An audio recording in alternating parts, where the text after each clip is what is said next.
Hello hi friends. இன்றைக்கி வந்து பார்த்திங்கன்னா நம்ம வீட்டில் எப்பயுமே ஆஸ் யூஷுவல் தோசை தான். என்ன தோசைனா மாவு தோசையும் கோதுமை தோசையும். இதுக்கு வந்து பார்த்திங்கன்னா தொட்டுக்கிறதுக்கு நான் வந்து இன்றைக்கி ஒரு ஹெல்த்தியான ஒரு துவையல்னு சொல்லலாம், சட்னி சொல்லலாம். கட்டியாக இருந்த துவையல் கொஞ்சம் தண்ணி ஊற்றி கிரேவி மாதிரி வச்சிட்டோன்னா அது சட்னி. அது என்னென்னு பார்த்தீங்கன்னா கருவேப்பிலை. இந்த கருவேப்பிலை வந்து நான் கார்டன் சைட்லேருந்து பிடிங்கிட்டு வந்தேன். இதை வந்து நல்லா வாஷ் பண்ணி எடுத்துக்கலாம். எடுத்துகிட்டு இந்த கருவேப்பிலை துவையல் நான் எப்படி செய்கிறேன் அப்படிங்கிறத நம்ம பார்க்கலாம். கருவேப்பிலை பார்த்திங்கன்னா நம்மளுக்கு வந்து ரொம்ப நல்லது, சரிங்களா? நம்ம தான் வந்து வீட்டு ஓரங்களில் இருக்கிற நிறைய மூலிகைகளை வந்து நம்ம மிஸ் பண்ணுறோம். இப்போ வந்து இந்த துவையல் எப்படி செய்கிறோம் அப்படிங்கிறத நான் உங்களுக்கு வீடியோவை போடுறேன். ஓகே ஃப்ரெண்ட்ஸ், இப்போ பார்த்தீங்கன்னா கருவேப்பிலை துவையல் செய்கிறதுக்கு கொஞ்சம் தேங்காய் எண்ணெய் ஊற்றிருக்கேன். நீங்கள் உங்கள்கிட்ட எந்த எண்ணெய் இருக்கோ அந்த எண்ணெய் ஊற்றிக்கோ. இப்போது கருவேப்பிலை துவையல் செய்கிறதுக்கு நம்ம கொஞ்சம் தேங்காய் எண்ணெய் ஊற்றி, தேங்காய் எண்ணெய் நல்லா காஞ்சிருச்சு. இப்போ வத்தல் போட்டுக்கலாம். பார்த்திங்கன்னா வத்தல் அதுக்கு வந்து பார்த்திங்கன்னா தேங்காய், இஞ்சி, பூண்டு, வெங்காயம், கொஞ்சம் உளுந்த பருப்பு, சரிங்களா? இதை போட்டு தான் நம்ம செய்ய போகிறோம். கருவேப்பிலை வந்து நல்லா வாஷ் பண்ணி எடுத்துகிட்டு வந்து வச்சுருக்கிறேன். இப்போ வந்து இது வந்து நல்லா வதங்கட்டும். லேசாக வந்து வத்தல் வந்து கொஞ்சம் வதங்கட்டும். வதங்கின உடனே நம்ம இப்போது கொஞ்சம் உளுந்த பருப்பு சேர்த்துக்கலாம். உளுந்த பருப்பையும் சேர்த்து நம்ம நல்லா வறுத்துடலாம். உளுந்த பருப்பு கொஞ்சம் பொன்னிறமாக வரட்டும்.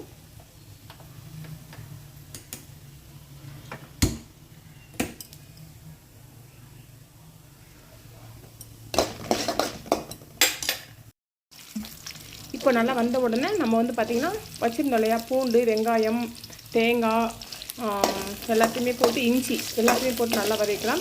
நீங்கள் உளுந்தம் பருப்புக்கு பதிலாக கடலைப்பருப்பு கூட போடலாம். ஒவ்வொருத்தவங்களுக்கும் ஒவ்வொரு இது. நான் என்னோடய ஸ்டைலில் நான் எப்படி வைக்கிறதுன்னு சொல்கிறேன். நான் வைக்கிற இந்த மாதிரி ஸ்டைல் பிடிச்சிருந்தது அப்படின்னா நீங்கள் ட்ரை பண்ணி பாருங்கள்.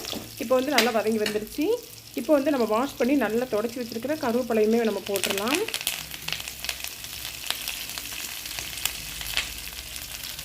கருவேப்பிலையும் போட்டு நம்ம நல்லா வதக்கலாம்.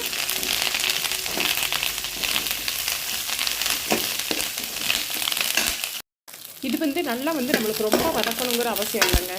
இது கூட வந்து நீங்கள் மல்லி செடியும் போட்டுக்கலாம், புதினாவும் போட்டுக்கலாம். நான் வந்து இன்றைக்கி கருவேப்பிலை மட்டும் போட்டு நான் சட்னி செய்கிறேன். சட்னி எடுத்துக்கலாம், துவையல் எடுத்துக்கலாம், எப்படினாலும் எடுத்துக்கலாம்.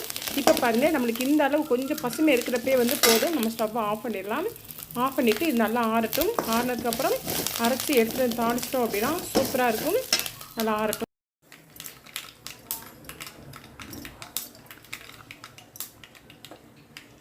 ஃப்ரெண்ட்ஸ், பார்த்தீங்கன்னா பாருங்கள், நம்ம கருவேப்பிலை சட்னி வந்து அரைச்சி எடுத்துகிட்டு வந்தாச்சு. இப்போ வந்து தாளித்து ஊற்றியாச்சு. அவ்வளோதான். இது வந்து நம்ம துவையலாக வச்சு கூட, நம்ம கொஞ்சம் கட்டியாக வச்சுட்டோம் அப்படின்னா துவையலாக வச்சு கூட நம்ம சாதத்துக்கு பிசைஞ்சு சாப்பிடலாம். இதில் அவ்வளோ அயன் சத்து இருக்குது. கருவேப்பிலையில் அவ்வளோ அயன் சத்து இருக்குது.